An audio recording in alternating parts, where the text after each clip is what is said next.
Around 2,500 years ago, an earthquake completely changed the course of one of the largest and most famous rivers on the planet, the Ganges. Now, it's normal for rivers not to sit in one place, so if you live next to one, it could also just disappear without a trace or flood the whole city one day. In the case of the Ganges River, a supermassive earthquake became the reason for this dramatic change. Scientists say it might happen again, and it would be a huge problem for millions of people who depend on this river. The Ganges River starts as small streams in the Himalayas and travels a long way, over 1,500 miles. Along its journey, it meets other big rivers before all the water flows into the Bay of Bengal.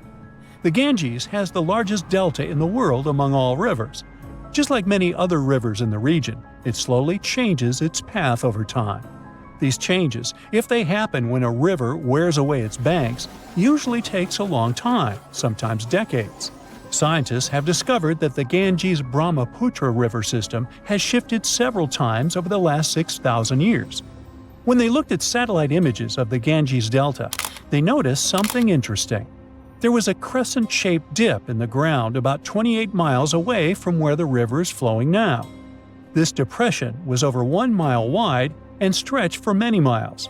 They thought it might have been an old main channel of the Ganges River a long time ago. In 2018, the team decided to visit the area to check it out for themselves and take samples to learn more about it. While driving back home, they noticed a pit where someone was digging dirt to create a pond. The next day, they planned to fill it with water, but the researchers spotted something strange in the dirt. There were vertical bands of light-colored sand mixed into the darker mud. These special layers are clues from the past. They show that an ancient earthquake made sand and water shoot up from below the ground and created sand volcanoes that were trapped in time. The scientists studied the sand and mud and figured out that these earthquakes happened around 2,500 years ago and were strong, with magnitudes of 7 to 8. The epicenter was over 110 miles away from the main stem of the river, but it was powerful enough to displace it. It could have affected around 140 million people. The Ganges-Brahmaputra system is close to spots where Earth's tectonic plates meet, so earthquakes happen here often.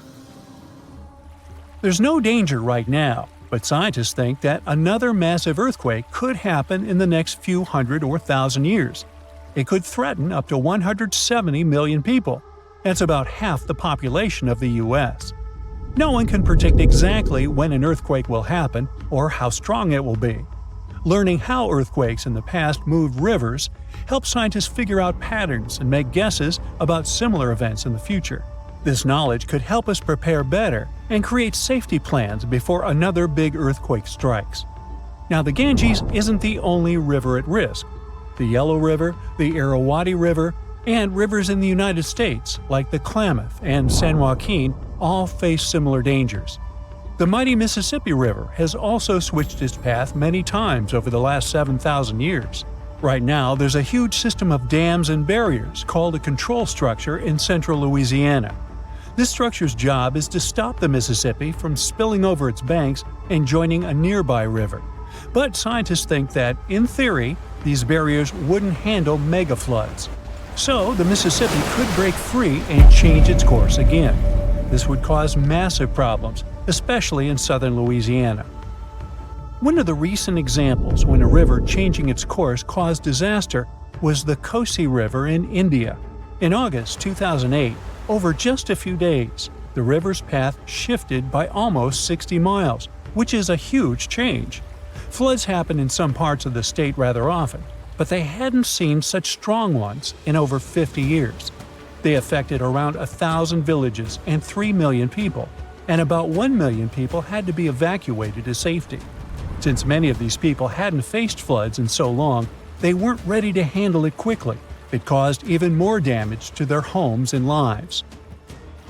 Scientists have been trying for decades to figure out what exactly makes rivers suddenly change their course. A new study explains that two things work together to make a river to do it. This process is called avulsion. First, there's the setup, which is like building up tension before something big happens. Over time, sediment, sand, dirt, and other stuff carried by the river gets deposited in certain places. It either raises the river above the land around it or makes a nearby slope steeper than the river's current path.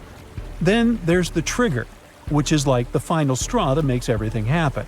This trigger could be a big flood, an earthquake, or even something like a pile of logs blocking the water. Now, researchers looked at satellite images of about 170 cases of avulsion from the past 50 years. They noticed these events happen most often near river mouths and near mountains. Rivers were about 3 times more likely to change course in these places than in the areas between them. They also studied 58 river channels in detail, using super clear maps to measure super elevation. That's how high the river is compared to the land around it. They also measured slope advantage. That's how steep a new path might be compared to the river's current one. They found that near mountains, rivers often pile up so much sediment that they become super elevated and spill over. But near river mouths, like in deltas, rivers need a steep slope advantage to break through the mud and form a new path. These two factors work together like a seesaw. If one is stronger, the other doesn't need to be as strong for an avulsion to happen. To figure out where a river might go if it changes course, the researchers created a smart computer algorithm. This tool uses maps to measure the terrain's steepness and the river's flow to predict where the river might move.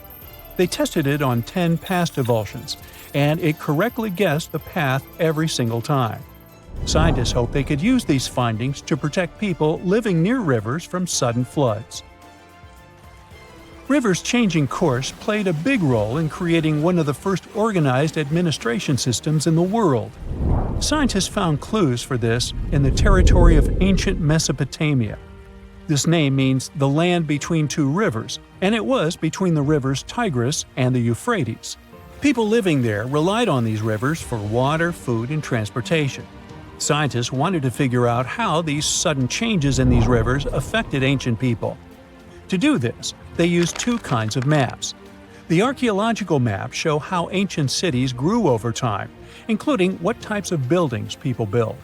Certain buildings, like big palaces or city walls, could show when each city first had an organized administration. The second kind of map showed where the Tigris and Euphrates rivers flowed long ago. They often shifted, sometimes slowly, and sometimes very quickly and dramatically. Around the year 5000 BCE, Mesopotamia started to become drier and farming became harder. Farmers had to grow their crops near rivers, where they could use the natural floods to water their fields or dig little channels to bring river water to their plants. Because farming was so important, towns and cities grew near the rivers too, so people could stay close to their food. But when a river suddenly changed its course, people didn't give up. They worked together to dig long canals to bring water from the new river path back to their fields. The canals helped them get water again, and the administration buildings showed they were organizing as a community to solve big problems together. You're strapped in a boat cruising down the Amazon River with the sun scorching hot. As you check out your map, your boat starts rocking back and forth. The water is starting to get more intense, so you hang on for dear life. You tuck your map in your pocket and try to take control of your boat. You strike some jagged rocks and duck low to avoid tree branches. Your boat strikes a large rock out of nowhere and capsizes. You're swimming in the murky green water. While you're trying your best to get ashore, your boat gets washed away. Underneath the water lies a whole new world of bizarre and dangerous animals. Candiru fish are snake-like creatures that can grow up to 16 inches long. Arapimus can weigh more than an adult male and are taller than most basketball players. They're the biggest freshwater fish in South America. They have a hybrid gill system that forces them to pop up to the surface every 5 to 15 minutes to breathe in oxygen for their large swim bladder. You swim out of the raging water and dry yourself off. Oh no, your map is completely soaked. There's no way you can get to your destination without it. You venture into the thick rainforest, shoving the branches and leaves away. As you get deeper, You notice something on a tree. It's barely moving, but it's got sharp claws and a raggedy coat. It stretches its arm to another branch and tries to pull itself up, ever so slowly. Sloths sleep more than half their days and only head down from trees once a week. They're so motionless, they sometimes grow algae and moss on their fur. The rainforest gets denser with each step until there's barely any sunlight illuminating the path in front of you. You notice a figure following you. With every branch you step on, you can hear a faint sound right next to you creeping around. You start walking a bit faster, and the sound catches up with you. You make it out of the dense part and tread along a narrow path until you reach a cliff. You can't walk normally here, so you pin against the wall and walk sideways to cross the hills. You slowly move across with the river 30 feet below you. You move your right foot, and some rocks fall into the river. You keep going and misstep. You're about to fall, but you hold on to a large tree branch and pull yourself up. You notice a couple of colorful poison frogs inches away from your fingers. Touching any of these frogs can be extremely dangerous and harmful, despite their amazing color patterns. The golden poison frog is one of the most poisonous animals in the world. One of them hops right next to you, so you let go of the branch and fall back in the river. The river is washing you down until you reach a calm current. Underneath you is a swarm of piranhas swimming with their sharp teeth. The red color on their skin is unmistakable, so you swim off like an Olympic athlete. Piranhas will eat anything that gets in their way, no matter the size. You grip onto a log and climb up a small rock to catch your breath. There's a huge electric eel underneath the rock. Despite their name, they're more related to catfish than eels. They use their powerful 600 volts of electricity to defend themselves and catch food. You're stuck, unless you're like the common basilisk that can run on the water like a jet ski. These incredible lizards have special webbing on their toes and can run the distance of a basketball court. You hop on a bunch of rocks until you reach the land. You continue walking along the riverbank until you come across a moving rock. You rub your eyes and see it moving again. It's a dinosaur-looking turtle that resembles a crocodile with armor. The mata mata is a freshwater turtle that disguises itself with its surroundings to catch prey. Their heads stretch longer than their bodies. You shimmy your way past it and continue. You head back into the rainforest and find a spot to rest. Wait, there are giant ants everywhere. They're the biggest ants in the world and can produce one of the most painful stings out there, even comparable to a wasp's sting. You immediately get up and find another place to rest. As you continue walking along, you notice the same feeling of something following you. You can hear some leaves rustling, but it's getting dark and there's no way of telling. You find a nice little spot to build a campfire and catch some Z's. But in the Amazon, everything is a threat. Except for those cute capybaras wandering around. They live in groups next to water sources. They're also the biggest rodents in the world. You don't need to worry about them if you're stuck in the middle of the Amazon rainforest. Suddenly, you feel something slithering up next to you. You look down and see a massive green anaconda just about to constrict you. They are the heaviest snakes in the world and can grow up to 20 feet long and have a huge appetite. You get up and sprint your way out of there. All right, you found a decent cave to crash in. It's daytime again, and you're still alive. You continue walking along the rainforest. You were able to find some breakfast to boost your energy for the rest of the day.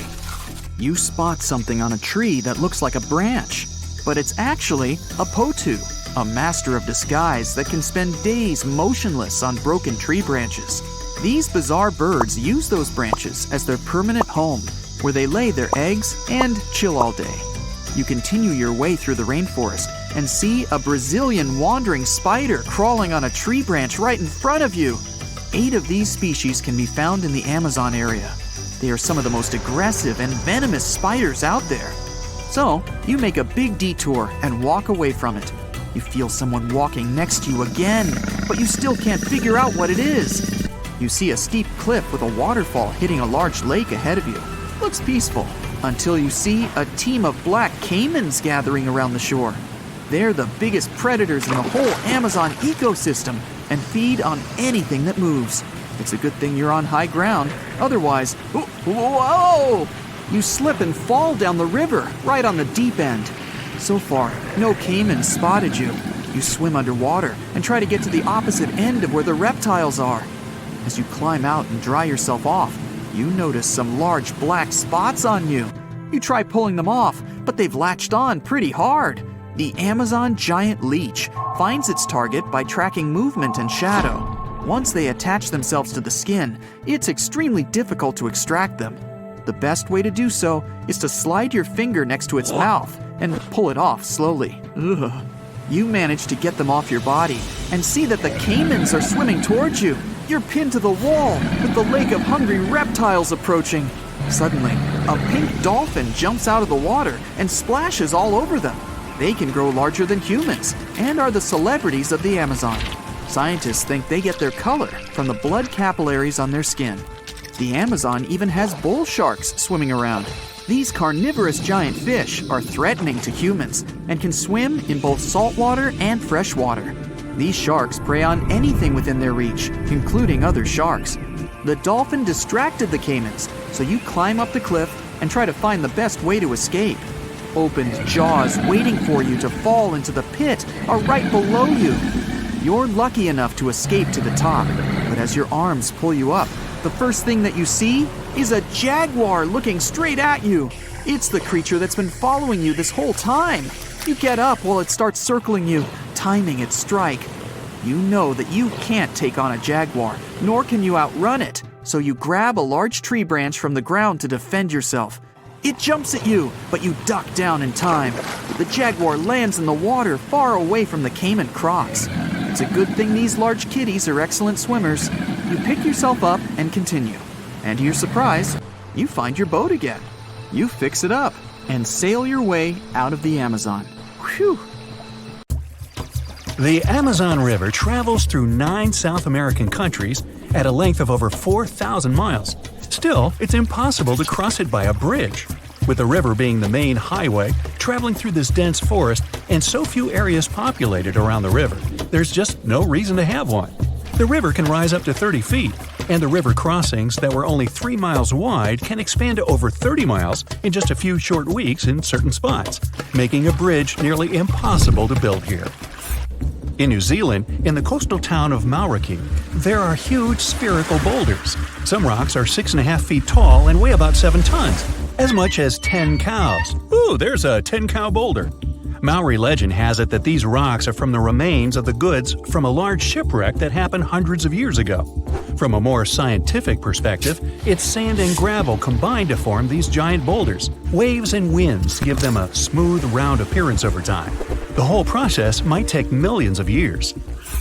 Indonesia's Kaiwan Ijen volcano is famous for a stunning turquoise-colored lake sitting at the top of the peak, but don't dip in. It's an acid lake.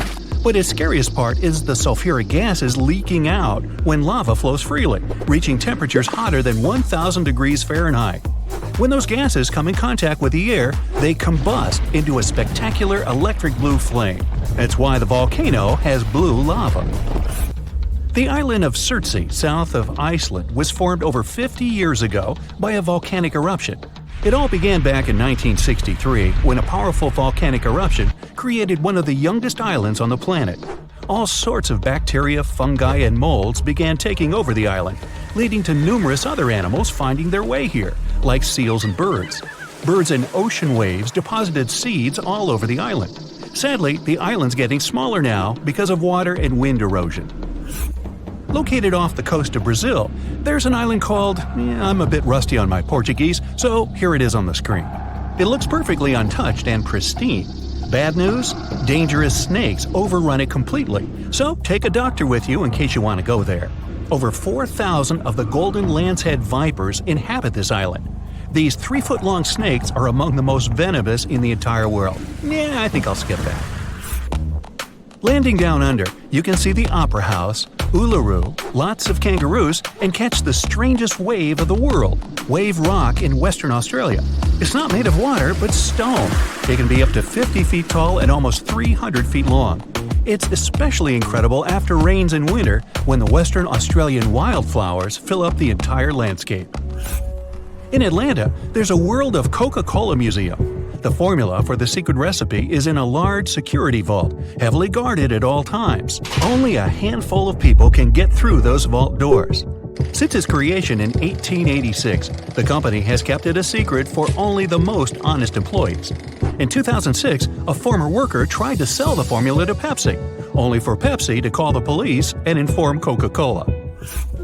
The polka dot lakes is a must for anyone who is in British Columbia. After the summer's scorching heat evaporates the lake's water, it leaves behind yellow, blue, and green water spots. These pools are full of all sorts of minerals, like sodium, calcium, and magnesium sulfates that get concentrated in the pools.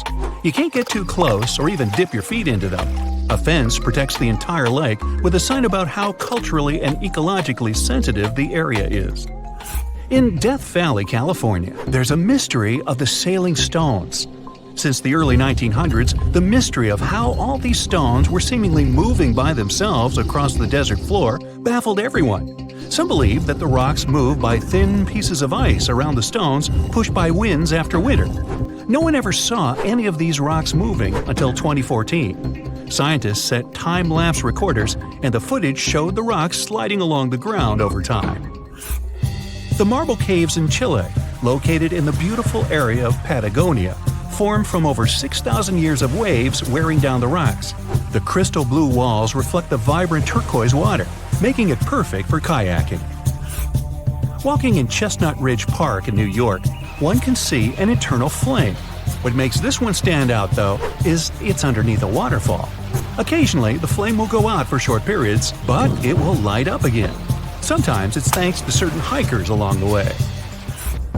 If you ever stop your car on a magnetic hill in New Brunswick, Canada, you'll see the car might start rolling backwards up the hill, all by itself.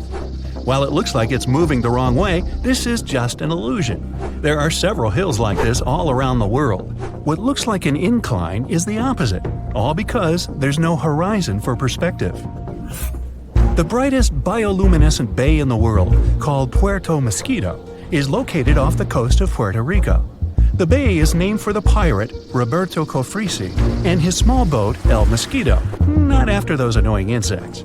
During the summer months, you'll have glassy water at night with millions of tiny microorganisms bumping into each other and emitting blue light. The Chocolate Hills in the Philippines is a group of unusually shaped hills located in the middle of the island of Bohol in the Philippines. There are 1,000 to 2,000 discovered so far. They have nothing to do with chocolate at all, but they resemble the color after the dry season, when the grass turns from green to brown. In the northeastern part of Thailand, 466 miles away from Bangkok, is a 75-million-year-old rock formation sticking right out of the mountains. Their shapes look just like a pod of whales swimming together. No wonder this place is called Three Whale Rocks. Millions of years ago, this area was just a desert, but this land has changed quite dramatically during this time. These sandstone mountains were lifted up by plate tectonics, that's the shifting of the crust layers, called lithosphere, and erosion by the Mekong River, resulting in the strangely shaped rock formations we see today. Salar de Uyuni in Bolivia is the world's largest salt flat. At 4,050 square miles in size, it's twice as large as Grand Canyon National Park. After winter has passed, the salt lake is transformed into a beautiful giant sky-reflecting mirror between September and May.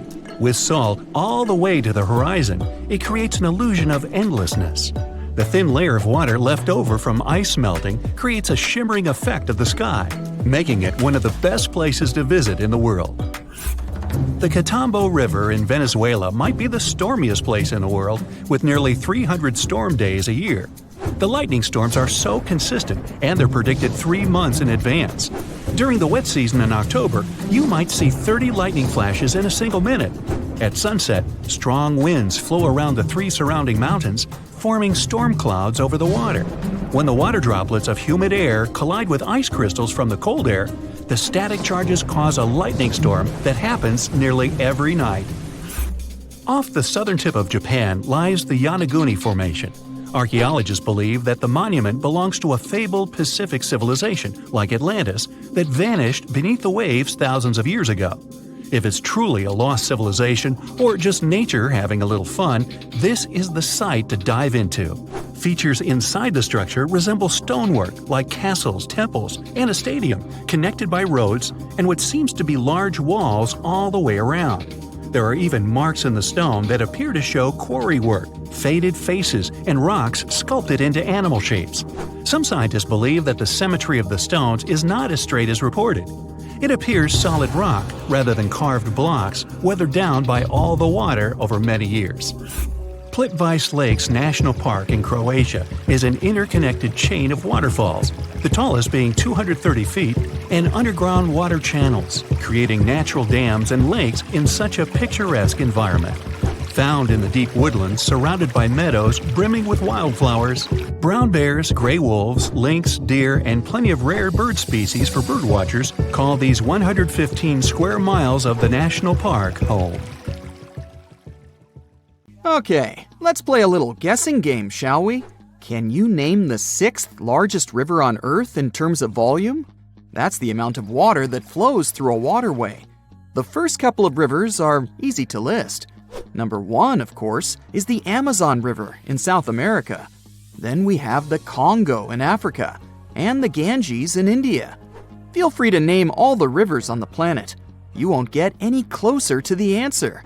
Why? Because this river is not on the surface, but underneath the waves of the Black Sea. In 2010, a team of scientists discovered this river while studying the Bosphorus Strait in Turkey. Sonar scanning revealed a channel at the bottom of the Black Sea. The channel had water flowing through it. It turned out that at places, it's 115 feet deep. That's 3 times as tall as your average telephone pole. This flow of water acts like a real river. It has rapids and waterfalls, and its volume is 350 times greater than that of the River Thames in London. Talk about a strong undercurrent. If it was a surface river, it would really be in the top 10. Bad news for the Madeira River in Bolivia and Brazil, the present number 6. But how did this underwater river form? The answer lies in the amazing features of the Black Sea. It gets its water from 2 main sources. The first are the rivers that flow into it, like the Danube, Dnieper, and Don. Lot of D's there. But more importantly, they are all freshwater waterways. On the other side, quite literally, there is the Mediterranean, and it's salty, like a lot. When this salt water gets inside the Black Sea, it goes straight to the bottom. You see, fresh water is lighter than salt water. This creates stratification. It's a fancy term that simply means that the 2 types of water don't mix together. Salt water has a higher density, so it drops right down to the bottom. If you want to see how that works, you can do an experiment at home. Pour mineral water into 1 cup and salt water into another. Table salt will do. Then put a grape in each cup. You'll see how it immediately sinks to the bottom of the cup filled with fresh water. The grape will stay afloat in the cup filled with salt water. The same thing is happening inside the Black Sea. But there is another side to this phenomenon. The upper layer of water is rich in oxygen. This means it can support life. The bottom layer, however, is anoxic. Yep, you guessed it. This means there is no oxygen at the bottom. But this isn't a bad thing. Because of this trait of the Black Sea, shipwrecks are able to survive for centuries. Oxygen decomposes wood. And from what material did the ancient people make their ships? That's correct, timber. Recently, in 2018, scientists discovered the oldest Greek shipwreck on Earth. The merchant ship lies more than a mile deep at the bottom of the sea. Experts estimate that the vessel is 2,400 years old. The wreck was valuable for historians to study all the elements of ancient ship construction. From the mast to the rowing benches, it's all intact. The wreck lies some 50 miles off the coast of Bulgaria, but no one has seen it in person. Explorers sent a deep-sea ROV, or remotely operated vehicle, to film the wreckage. It was impossible for a diver to go down. But the Black Sea doesn't look that huge on a map. Could it be that deep? Oh yes, it's way deeper than people think. You could stack 6 Empire State Buildings at the deepest point of the Black Sea, around 7,257 feet. This inland sea isn't the only place on Earth where researchers have discovered shipwrecks and underwater rivers. One of the largest channels running along the ocean floor lies off the coast of South America. It runs from the mouth of the mighty Amazon and into the Atlantic Ocean. Studying underwater rivers isn't an easy task. The depth and the strong currents make it impossible to send in divers. Even the equipment for underwater research has to be sturdy. Otherwise, the current will just wash it away. That's why the underwater river in the Black Sea was ideal for scientists to explore. Earth's oceans and seas are powerful. But, lucky for us, there are places where divers can admire underwater rivers. Ever heard of a cenote? Sounds Spanish. Well, that's because it is. Cenotes are underground caves. They form after the limestone above collapses, revealing the groundwater under them. The term cenote is associated with the Yucatan Peninsula in Mexico. Ancient Maya used them as water sources. In the Mayan language, the word cenote meant sacred well. Researchers estimate there are some 10,000 cenotes spread across the Yucatan Peninsula. You can also find them in other places, such as Cuba and Australia. Beauty is in the eye of the beholder, but unofficially, the most beautiful cenote is located just south of the town of Tulum in Mexico. The name reflects the cave's divine beauty, Cenote Angelita. But people don't visit this cenote to go swimming. Its bottom is much more interesting.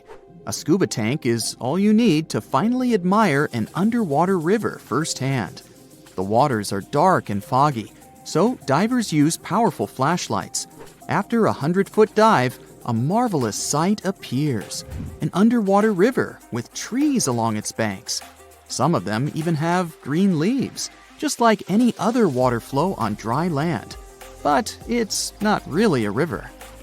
Here comes the fascinating part. Remember how saltwater and freshwater don't mix? Well, the river the divers see is actually a thick layer of fog between the two types of water. 3 feet of hydrogen sulfates to be exact. This is the compound that water processing plants use to remove chlorine from drinking water. The substance is so heavy that the fog it produces moves independently from the surrounding water, and it creates an illusion that a river is flowing underwater. But there are other real rivers that play tricks on you. Take, for example, the Mystery River in Indiana. It's the longest underground river in the United States. Explorers discovered the river and its cave system, Blue Spring Caverns, in the 19th century. Nearly 3 miles of the river are navigable. Isn't that impressive? You can book a boat tour on a river that you can't even see. But the most mysterious river on the planet is the Saraswati River in India. The coolest part about it is that it doesn't exist. It was an alleged river only mentioned in ancient literature. For centuries, people thought that it was just a myth. Then satellite images showed that it might be real. Ancient texts spoke of a major confluence of 3 mighty rivers, the Ganges, Yamuna, and Saraswati. The first 2 are visible today, but where's the third one? That's what scientists decided to find out. Images from an American satellite showed the presence of underground water in the area. Until then, researchers thought that these were paleo channels. This simply means that water flowed through them a long time ago. But, to their surprise, it appeared that there was still water inside these channels. Scientists estimated that the Saraswati River flowed above the ground some 5,000 years ago. But it didn't dry up completely.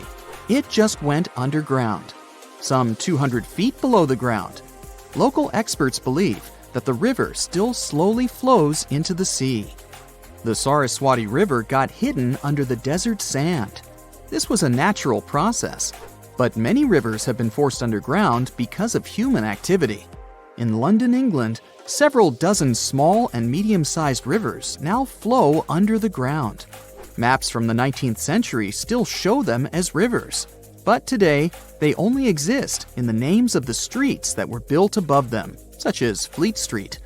The same thing happened in New York. But this doesn't mean that these streams have disappeared for good. When engineers want to rebuild or modify a building, they still consult city maps from centuries ago. No one wants a long-lost brook to flood their basement. Imagine a place that could literally start at one end, trek over 1,800 miles straight to the west, and still be stuck under that massive canopy. This place is like a haven for all sorts of crazy creatures, hosting around 10% of the world's species. It's always been seen as this wild, untouched paradise where humans haven't messed things up yet. You know, like a glimpse into how the world used to be before we spread like wildfire across every continent, causing chaos everywhere. I'm talking about the Amazon region. That massive jungle turns out to be hiding some seriously cool secrets. For centuries, people have been talking about these lost cities deep within the forest. We're talking about El Dorado, the legendary city of gold that had Spanish explorers going crazy, venturing into uncharted territory, never to return. And even in the 20th century, the adventurous Perry Fawcett went looking for the lost city of Z and disappeared into the jungle, leaving us all hanging. Scientists have actually found evidence that ancient cities did exist in the Amazon. But how did they find these hidden ruins in such a dense and remote forest? Well, they've got this awesome technology called LiDAR. Basically, they hopped into a helicopter and used light-based remote sensing to digitally strip away the canopy and reveal the ancient ruins of a massive urban settlement around Llanos de Mojos in the Bolivian Amazon. The place was once home to the Kasarabi culture, which thrived from 500 to 1400 CE. They had these incredible urban centers with huge platform and pyramid structures. They even had raised causeways connecting different suburban-like settlements spread across miles and miles of land. These guys were seriously ahead of their time, and they had an epic water control and distribution system with reservoirs and canals. So yeah, the Amazon rainforest wasn't just some untouched wilderness. It was actually heavily populated and even urbanized for centuries before recorded history of the region began. But the thing is, a bunch of people turned a blind eye to the fact that there were actually some pretty cool architectural sites lurking around here that totally deserve some exploring. Scientists predict that in the next 10 to 20 years, we're going to uncover a ton of these cities, and some might even be bigger than the ones we're talking about here. Michael Heckenberger, an anthropologist with the University of Florida, points out that we've seen some similar settlement features, like moats and causeways, in other parts of the ancient Amazon. This new research reveals something totally mind-blowing. Past examples of urbanism in the Amazon were more like groups of villages connected together, not quite what we'd call urban. You see, they were missing those fancy larger centers with their grand architecture and stuff. But guess what? Llanos de Mojos has got them.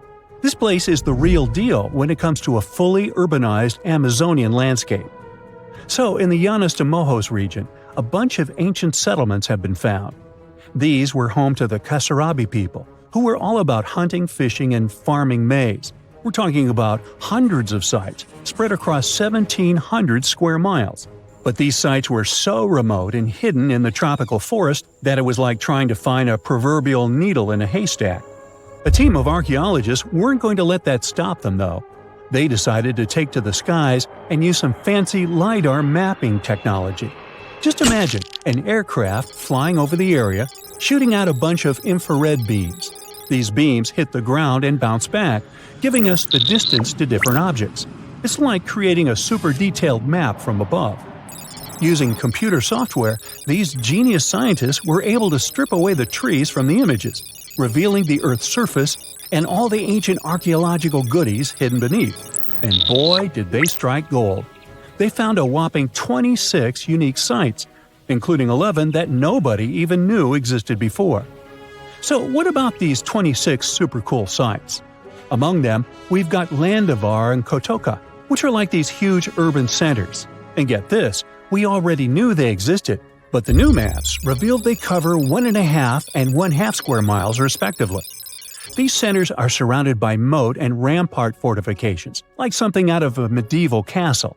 And they've got all sorts of crazy stuff inside. We're talking artificial terraces, massive earthen platform buildings, and pyramids that reach over 70 feet tall. All these epic buildings are actually facing the north-northwest. It's like they were trying to align themselves with the cosmos or something. This kind of cosmic worldview can be found in other ancient sites in the Amazon too. Now, let's take a bird's eye view and strip away all those pesky trees. We can see these two centers in all their glory, and they're actually connected to a whole network of settlements through a bunch of causeways. Picture it like spokes on a wheel, stretching out for miles. Canals also stretch out from these main centers and connect to rivers and Laguna San Jose. It's like they had their own water delivery system going on. These ancient guys totally reshaped the whole landscape with their crazy cosmology. The only bummer is that their impressive architecture was made from mud brick. While it looked amazing back then, it just wasn't as durable as the limestone used by the Maya. What happened to the Kasarabi and their settlements is still a big mystery. But based on dating at the sites, it looked like they disappeared around 1400 CE, way before Europeans arrived in the Amazon. One theory is that a massive drought hit the region and messed everything up. The researchers found these massive water reservoirs at various sites, which is pretty interesting, considering how rainy the Amazon is known to be. Who knows if they were for drinking water or farming fish and turtles? But hey, severe droughts have happened in the past, and it only takes a couple of bad harvests to make people pack up and move on. What's even more interesting is that these communities thrived in the same area where this guy Fawcett we mentioned before went missing while searching for his lost city of Z. Maybe he was onto something after all. This is how it was. Fawcett stumbled upon this super cool document called Manuscript 512 at the National Library of Brazil. It's believed to have been written by a Portuguese explorer. Now, according to this document, back in 1753, a group of explorers discovered the remains of an ancient city. It had arches, a statue, and even a temple with hieroglyphs. But the document didn't spill the beans on where this city was located. So Fawcett got all hyped up about finding this city and made it his secondary mission after his main goal of finding something called Z. At one point, he had to come back to Britain to run some errands, but in 1920 he decided to give it another shot. Fawcett went on a personal expedition to find the city, but it was unsuccessful. 5 years later, Fawcett, his son Jack, and their buddy Raleigh Rimmel disappeared in the Mato Grosso jungle. Some researchers think that Fawcett might have been influenced by info he got from indigenous folks about this place called Cojicagú. Turns out Cojicagú was discovered by Westerners in 1925, and it had the ruins of 20 towns and villages. Up to 50,000 people might have lived there. And get this, the discovery of other earthworks in southern Amazonia totally supports Fawcett's theory. In 2005, an American journalist wrote an article about Fawcett's crazy expeditions and discoveries. He called it The Lost City of Z. Catchy, right? Well, in 2009, he turned that article into a book with the same name. And in 2016, the super talented writer-director James Gray made it into a movie. Now, here's where things get a bit sad. The Amazon region is changing rapidly. Farming, ranching, and energy production are changing this incredible place. And guess what? Those untouched areas with ancient relics won't stay untouched for long. It's a race against time to document and preserve what's left of our past before it's lost forever. Sing with me. Under the sea, darling, it's better. On where it's drier, take it from me. Okay, I know these are not the correct lyrics to this famous Disney song, but hear me out. The deep sea is not all about singing mermaids and dancing crabs. It's actually filled with monster-like creatures that'll give you nightmares. So, if you're ready to meet them, grab your scuba gear and let's dive into the deep, mysterious waters to discover their fascinating and scary world. With its menacing appearance, one could call this fishy the vampire of the sea. Well, named for their disproportionately large, razor-sharp fangs protruding from their mouth, fangtooths are actually quite small and harmless to humans. These choppers are actually more for catching prey than causing trouble, so there's no need to panic if you see one.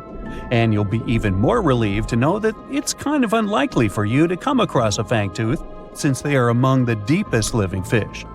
A regular day in the life of a fangtooth looks like this. By day, they prefer to remain in the gloomy depths. Me too, fishies, me too. It's only towards the evening that they migrate toward the surface to have a feast under starlight. Ah, how romantic. And by daybreak, they return to the deep. What a chill schedule, am I right? So, as you can tell from their daily routine, fangtooths are among the more active deep-sea fishes. And by that I mean they seek out their food rather than just sitting and waiting. And thanks to their oversized teeth and mouth, hey, I can relate, they're able to attack prey that are even larger than themselves, which is very important in the very large, food-poor deep sea.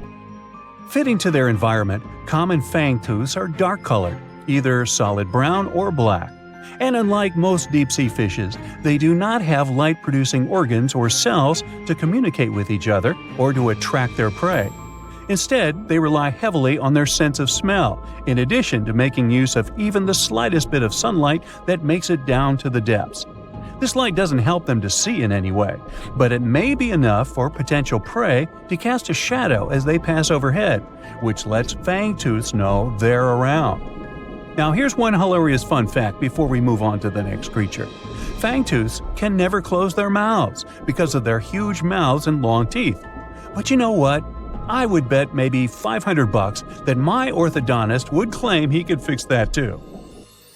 Our next horrific deep-sea animal is as real as a kraken can get.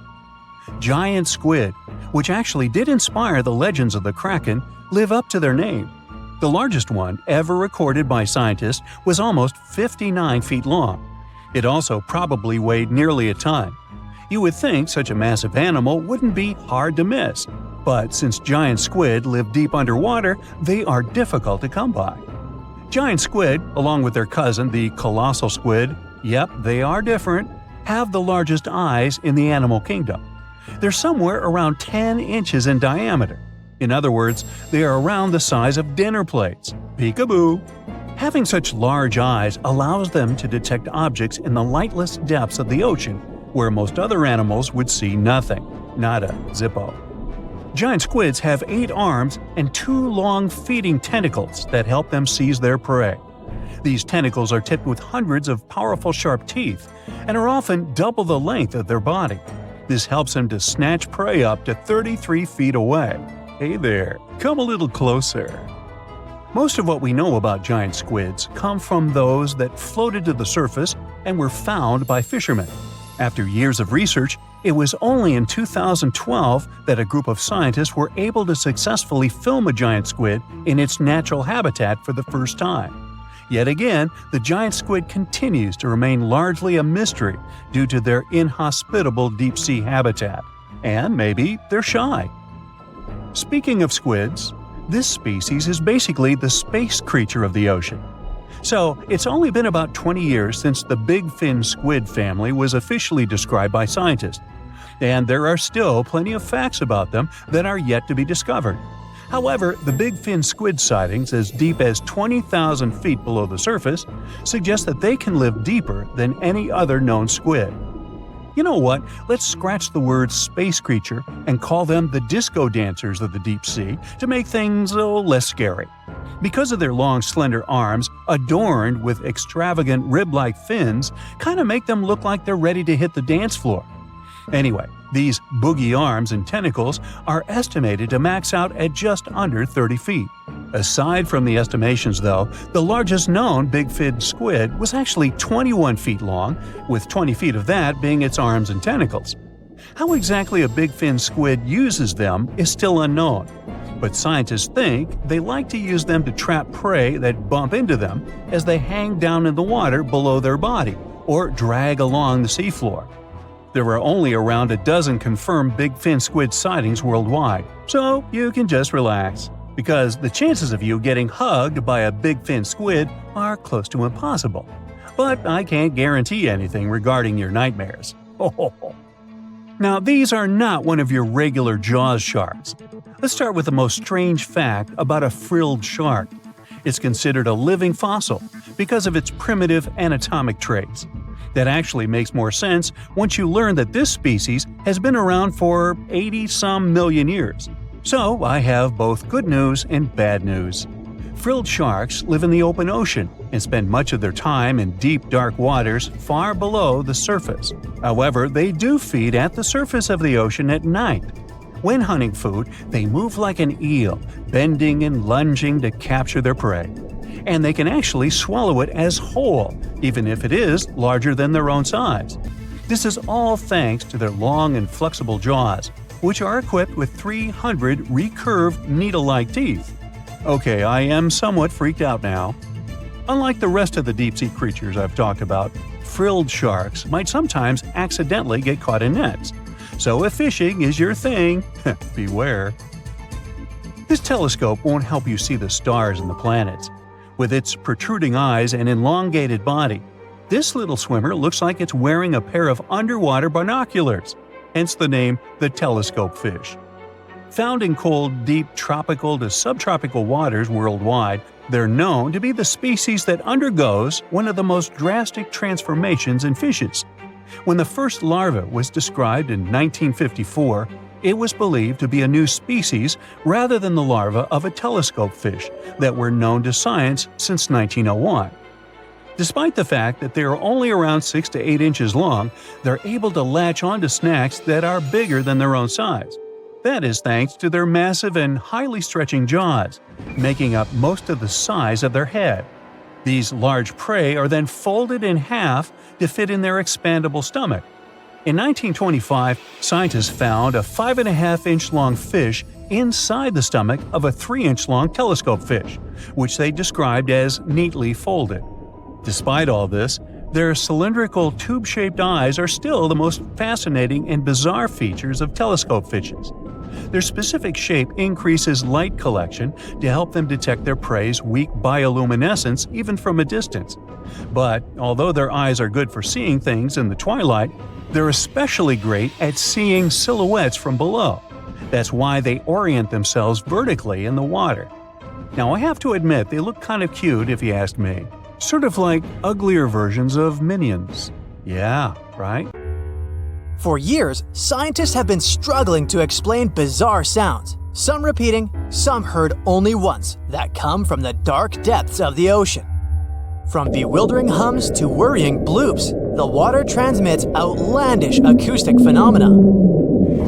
One of these mysterious noises got named the upsweep. For the first time, this long train of sounds was registered in 1991 in the Pacific Ocean. One of the most unusual things about this signal is that it keeps changing, as if trying to confuse researchers even more.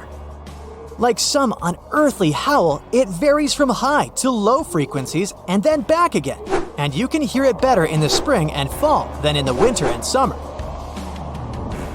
Why the upsweep? It's simple. The sound travels from the bottom of the ocean towards its surface, as if sweeping up. Scientists do have a theory explaining this phenomenon: the activity of undersea volcanoes. Hot lava pouring into ice-cold ocean water could theoretically create such noises, but there's no proof found yet. Plus, the sound has been declining since 1991, even though it can still be detected. The bloop is the name given to an ultra-low frequency and incredibly powerful underwater sound that was recorded in 1997 by the U.S. National Oceanic and Atmospheric Administration. The bloop continued for approximately 1 minute. Having started from a low rumble, it gradually rose in frequency. It also kinda mimicked the noise created by marine animals, but its volume was so great that no living creature known to science could have made it. When the bloop occurred, underwater microphones managed to record it from a distance of 3,000 miles away. Rumor has it that the noise might have something to do with the fictional half-octopus monster Cthulhu, or some other colossal deep-water creature. But if you don't believe in monsters, science has another explanation: iceberg fracturing. The thing is that ice quakes recorded in the Scotia Sea resemble the mysterious bloop a bit too much for it to be a coincidence. The whistle resembles this annoying sound when a kettle of boiling water is telling you it's time to make a cup of tea. But even though it may not be as blood-curdling as some other bizarre ocean sounds, it doesn't make it any less mysterious. Plus, the whistle is very elusive. In 1997, only one underwater microphone was able to pick it up, and therefore, researchers didn't manage to pinpoint the source of the noise. The most likely cause of the sound is an eruption of one of the submarine volcanoes. Have you ever heard of Julia? No, not your neighbor. I'm talking about this otherworldly sound. Listen to it. It was recorded in 1999 by the U.S. National Oceanic and Atmospheric Administration. The source of the sound was most likely a large iceberg that ran aground somewhere in Antarctica. The sound was so loud that it was heard over a huge territory, and its duration was about 2 minutes and 43 seconds. Slow down. That's the name given to a sound recorded in 1997 in the equatorial Pacific Ocean.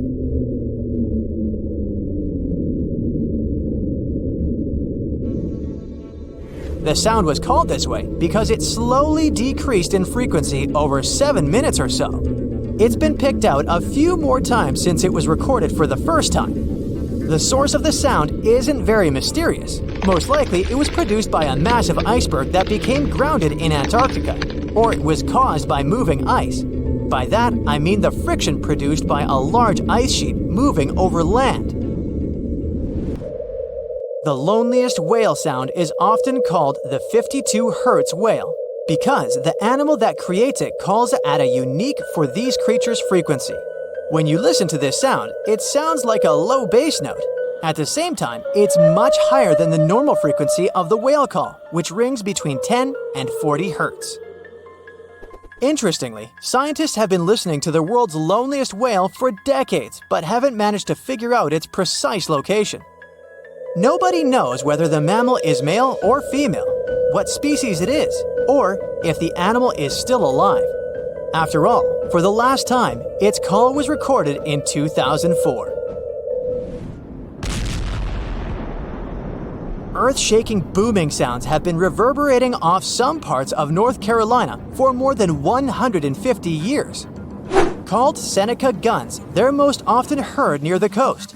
The sounds are so powerful that they often rattle window panes and sometimes vibrate entire buildings. They can last from 1 to almost 10 seconds. Even though scientists haven't cracked this mystery yet, there are some theories. They range from earthquakes to severe distant storms and quarry blasts. But even though the ground trembles every time the phenomenon occurs, no seismic activity coincides with these events. So far, scientists have come to the conclusion that the mysterious sounds happen in the atmosphere, not on or under the surface of our planet. If this theory is true, bolides might be the answer. These extremely bright meteors often explode once they enter Earth's atmosphere. Or Seneca guns might be born in the ocean.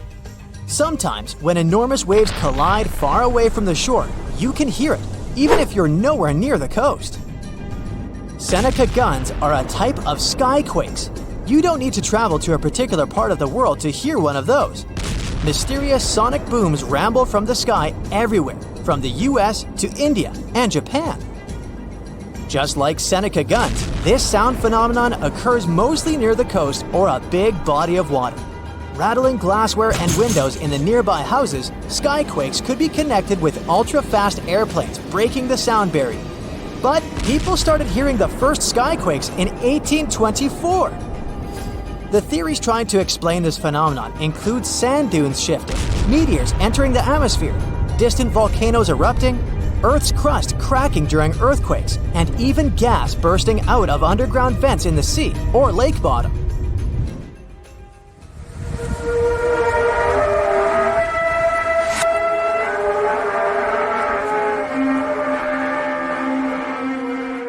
In different countries all over the world, people get paralyzed with fear after hearing otherworldly trumpet sounds that seem to be coming from the sky. The inhabitants of the US, Canada, Australia, Germany, and the Philippines have already heard this hair-raising noise since it was first recorded in 2008. These sounds are sometimes called the sound of apocalypse. And although until recently, nobody could understand the origin of the sounds, NASA claims that there is nothing to be afraid of. The noise can be coming from our own planet. Usually, it's quiet and thus inaudible to the human ear. But when it gets louder, the outcome is the very trumpet sounds that scare people all over the world. Bristol hum started in the 1970s when hundreds of Bristol inhabitants began to talk about a bizarre noise audible only at night. The noise was a low-level hum and nobody could identify or trace the source of the sound.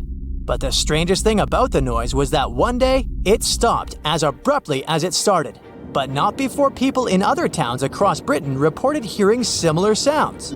Some time ago, the mysterious sound returned.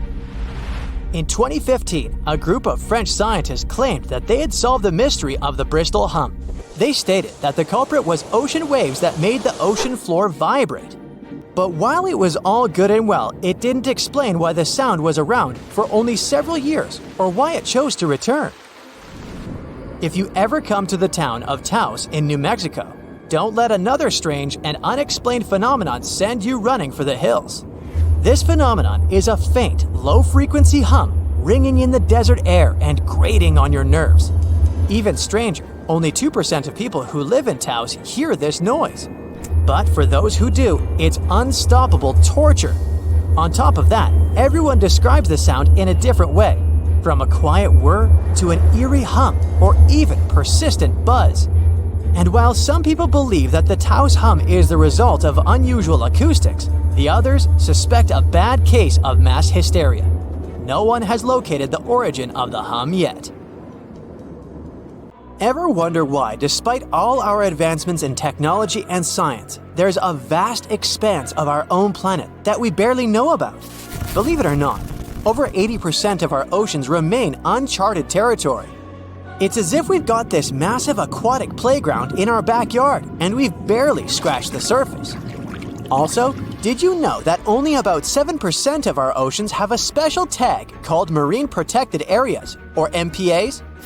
How come this colossal body of water that envelops most of our planet is also among the most vulnerable and misunderstood spaces in the universe?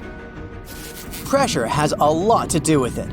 Our deep ocean is a beast of a place with no visibility, freezing temperatures, and pressure that's so intense that in certain areas it would make you feel like you're having the weight of 50 jumbo jets on your body. No wonder we're having an easier time sending people into space than to the bottom of the ocean. The deeper you go into the waters, the more pressure piles up. But let's not forget we have tech on our side, right? Scientists now use these cool satellite technologies that track the color of the ocean to check how much phytoplankton is there, for example. Why is this important, you might ask? Because these little plant-like critters are actually pretty major players in our big blue oceans. In the grand scheme of things in the aquatic world, phytoplankton is like the bedrock of the ocean food chain. It gives life to almost everything, from the tiny zooplankton, which are animal-like microorganisms, to those colossal, magnificent whales. When these technologies first came around, satellites could get clear images of the ocean faster than a ship could take the same number of measurements in 10 years. But it's not all about looking at the ocean from space. Sometimes you gotta dive in there and see it for yourself. Thankfully, we've come a long way in ocean exploration tech, too. We've got things like floats and drifters that ride the ocean currents while collecting data, and a whole fleet of underwater vehicles, some of which are manned, some remote-controlled, and some even autonomous. Remember James Cameron, the guy who made the movie Titanic? He's super into exploring the ocean, and in 2012, he set a record by going down to the Mariana Trench in a vertical torpedo sub. He thinks there's nothing like being in the ocean and experiencing it firsthand. Other companies use a mix of technologies for their ocean explorations. It led them to discover amazing stuff like a deep-sea coral reef near Morocco, the only one still growing in the Mediterranean Sea. They've also discovered new species and documented ones previously thought to live only in the Atlantic. These efforts have convinced local authorities to declare some places as marine parks. As with most scientific areas, the road isn't without its bumps. These expeditions can cost quite a lot, and the lack of detailed maps and data only adds to the challenge. We can't always rely on bathymetric information, meaning the study of the ocean floor, because it's often not available. And that's the tricky part. We need to explore more to know more, but getting the funds for these kinds of projects can be tough when there are so many unknown variables. One particular company's explorations have helped protect nearly 4 million square miles of ocean so far. The data they collect during their expeditions is invaluable. It's used to identify new species, locate vulnerable habitats, and even show where threatened species are being overlooked. Their work helps dismiss excuses from local authorities who claim they lack the necessary information to establish more MPAs. The same company supports a goal known as 30 by 30, aiming to protect 30% of our oceans by 2030. It's a big target, and there's a long road ahead, but ongoing ocean exploration can provide the proof needed to keep more of our oceans safe. We also need to set aside areas for protection and research, even when we don't have all the facts just yet.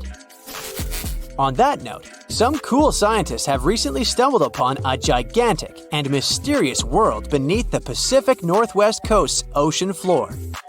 The best part is, this massive realm of life is pretty much cut off from the rest of the world above, making it like a secret underground club that only the best microbiologists have access to. Picture an active city, except the city is microscopic cracks in the basalt rocks of our oceanic crust, and its residents are microbes. These tiny creatures aren't like you and me. They don't rely on sunlight or the organic products of land and water ecosystems for sustenance. Instead, they thrive on chemical reactions with rocks and seawater. Scientists call this type of life chemosynthetic, which sounds complicated, but it basically means life sustained by chemical reactions. While this sort of life has been found deep in mines and around seafloor hydrothermal vents, the scale at which these creatures are found under the oceanic crust is unprecedented. It might even be the most extensive ecosystem on Earth. A geomicrobiologist from Denmark was part of the team that made this discovery. He claimed that over 50% of our planet's surface is oceanic crust, which is an average of 4 miles thick. Imagine the size of this chemosynthetic party happening down there. This discovery didn't happen overnight. Since the 90s, scientists have found weird tiny holes in the basalt rocks that make up much of Earth's outer crust. They seem like they might have been made by bacteria, but hey, there was supposed to be no life there. I mean, imagine trying to survive in a place that's hot, deep, dark, dense, and mostly devoid of the organic compounds we need for life. Yet, here they are.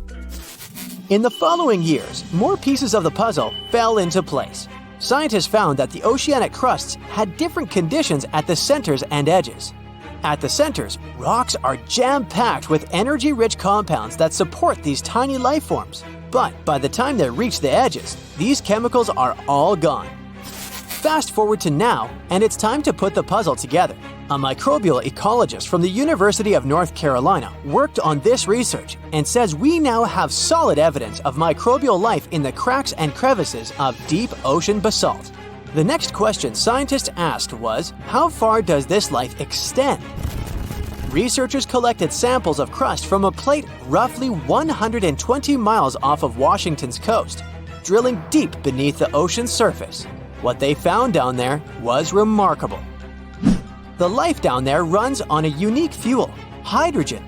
Yep, in the absence of sunlight, hydrogen provides the energy for all their biological processes. These microbes use hydrogen to transform carbon dioxide into organic matter.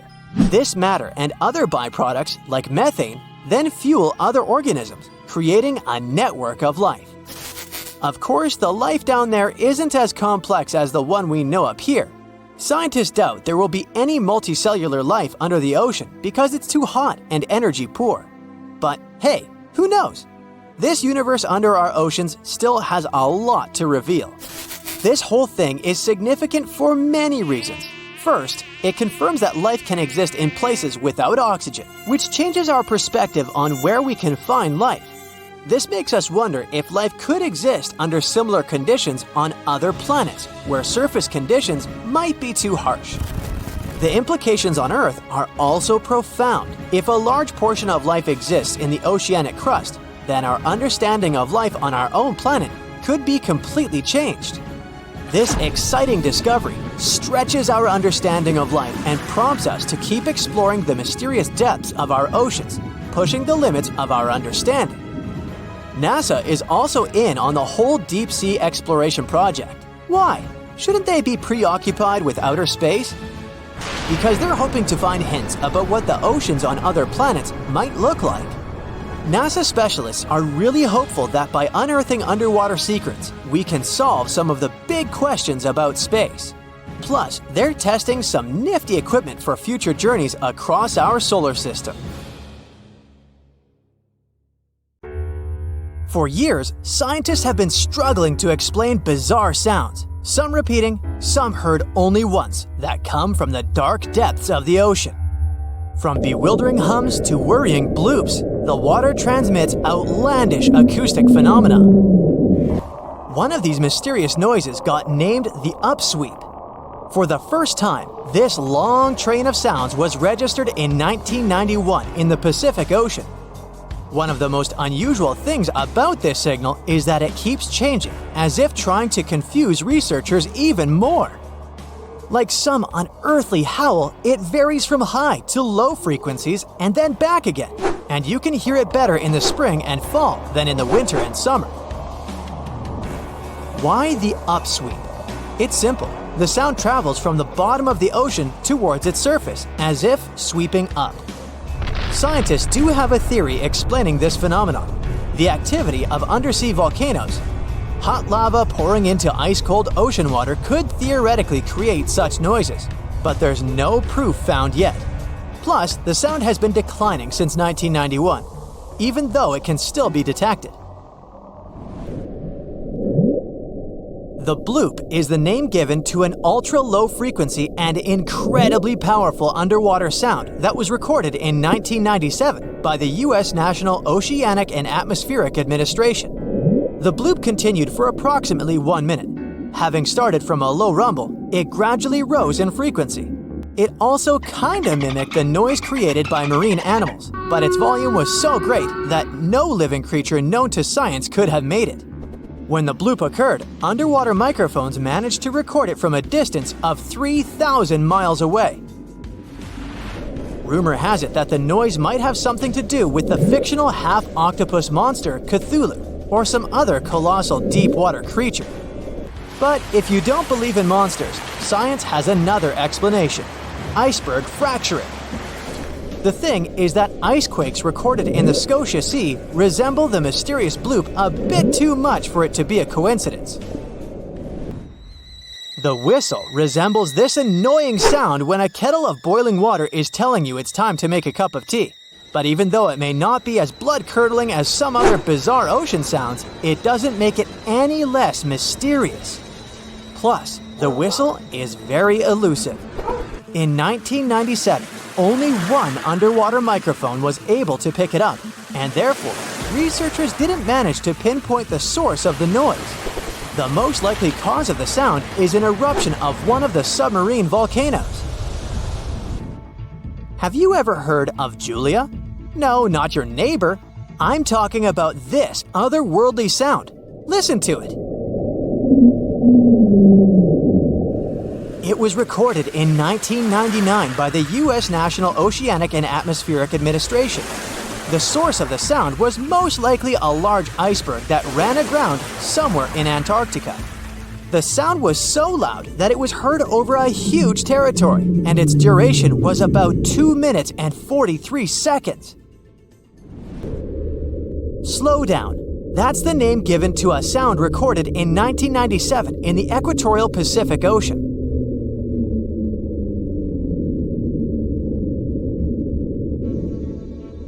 The sound was called this way because it slowly decreased in frequency over 7 minutes or so.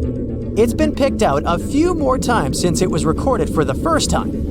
The source of the sound isn't very mysterious. Most likely, it was produced by a massive iceberg that became grounded in Antarctica, or it was caused by moving ice. By that, I mean the friction produced by a large ice sheet moving over land. The loneliest whale sound is often called the 52 Hz whale, because the animal that creates it calls it at a unique for these creatures frequency. When you listen to this sound, it sounds like a low bass note. At the same time, it's much higher than the normal frequency of the whale call, which rings between 10 and 40 Hz. Interestingly, scientists have been listening to the world's loneliest whale for decades, but haven't managed to figure out its precise location. Nobody knows whether the mammal is male or female, what species it is, or if the animal is still alive. After all, for the last time, its call was recorded in 2004. Earth-shaking booming sounds have been reverberating off some parts of North Carolina for more than 150 years. Called Seneca guns, they're most often heard near the coast. The sounds are so powerful that they often rattle window panes and sometimes vibrate entire buildings. They can last from 1 to almost 10 seconds.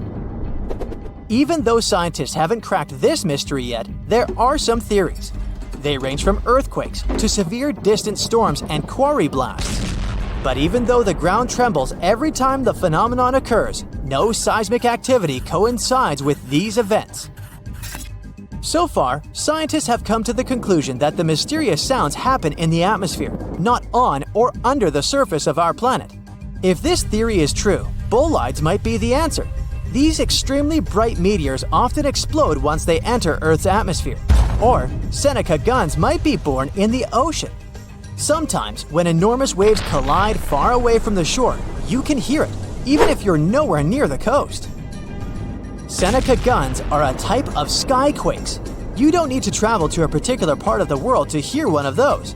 Mysterious sonic booms ramble from the sky everywhere, from the US to India and Japan. Just like Seneca guns, this sound phenomenon occurs mostly near the coast or a big body of water. Rattling glassware and windows in the nearby houses, skyquakes could be connected with ultra-fast airplanes breaking the sound barrier. But people started hearing the first skyquakes in 1824. The theories trying to explain this phenomenon include sand dunes shifting, meteors entering the atmosphere, distant volcanoes erupting, Earth's crust cracking during earthquakes, and even gas bursting out of underground vents in the sea or lake bottom.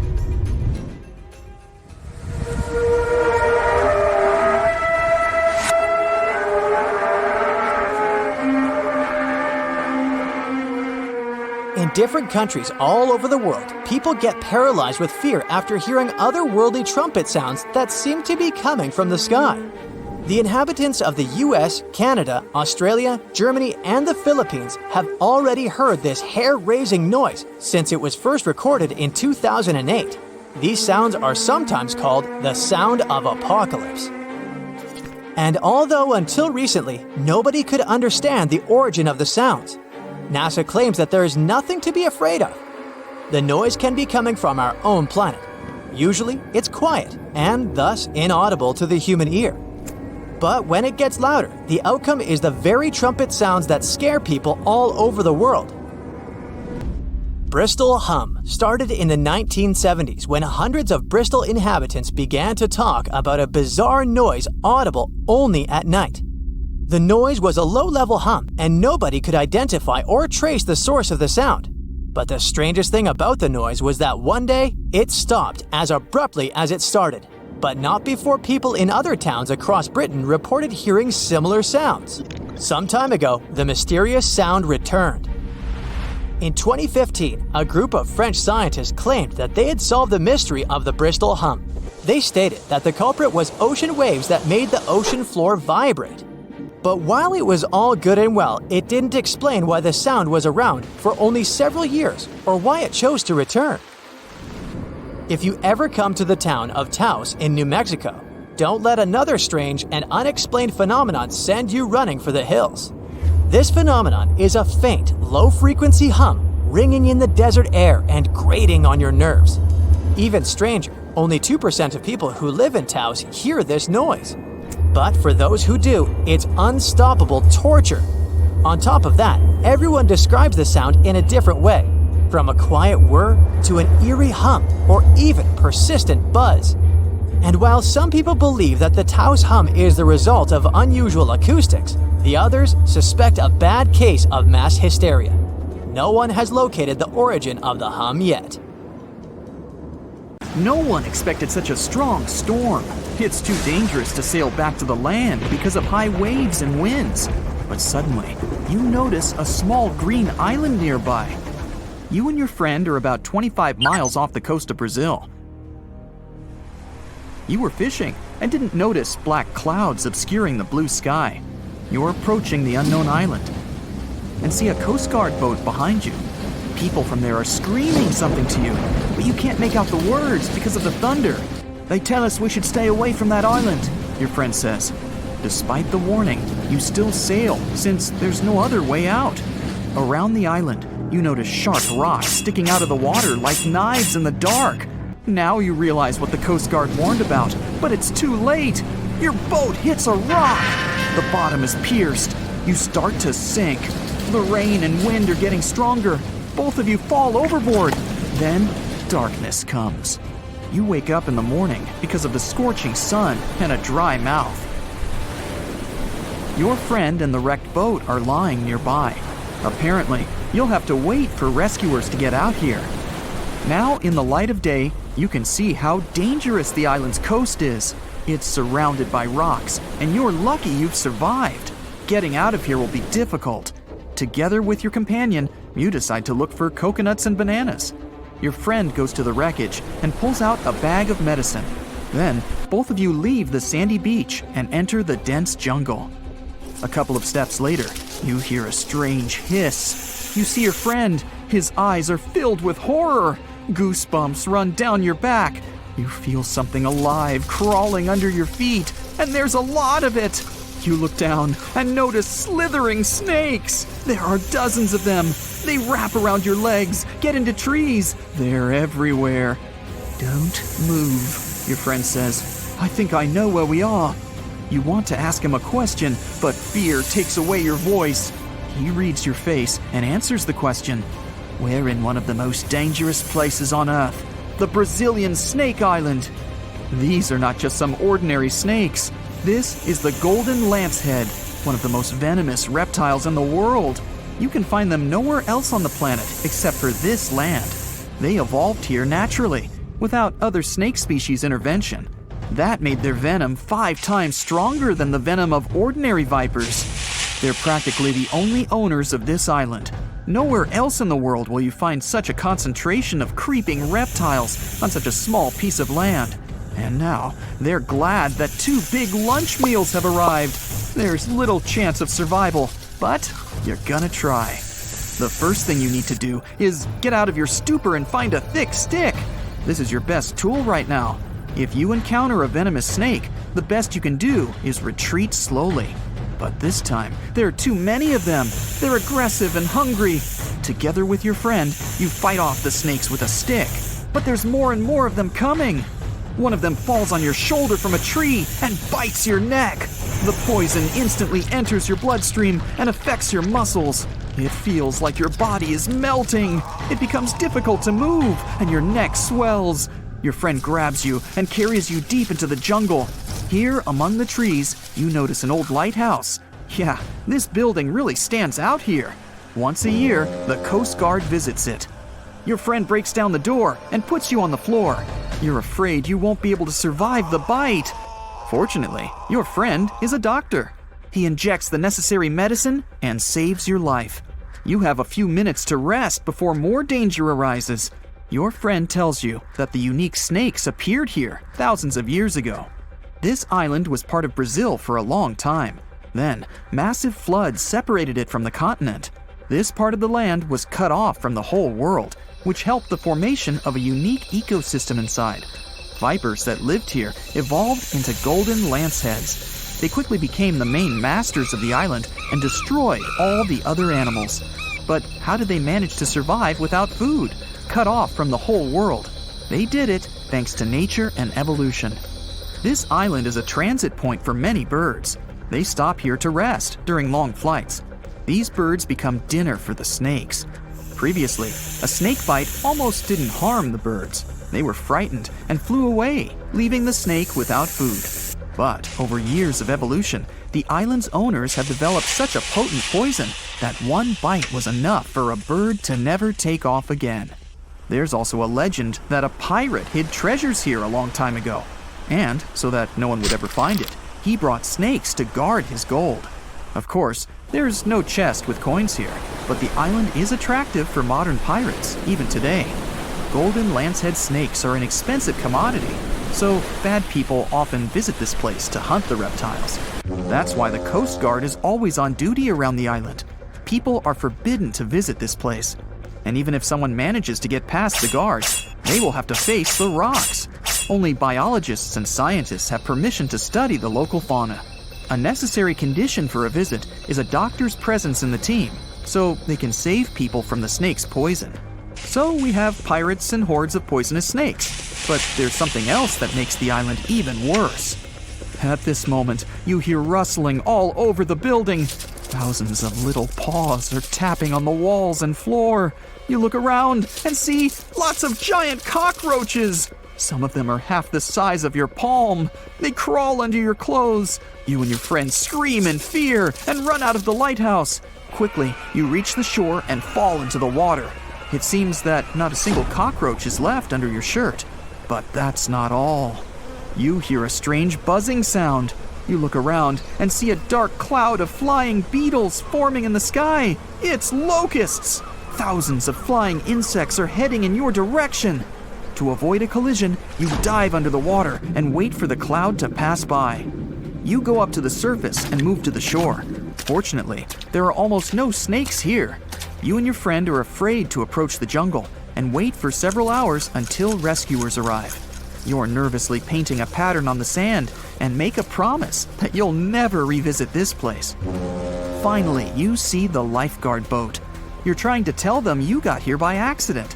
They believe you and evacuate you from the island. While you're sailing away, you think about what would happen if many poisonous snakes appeared in a village or a small town.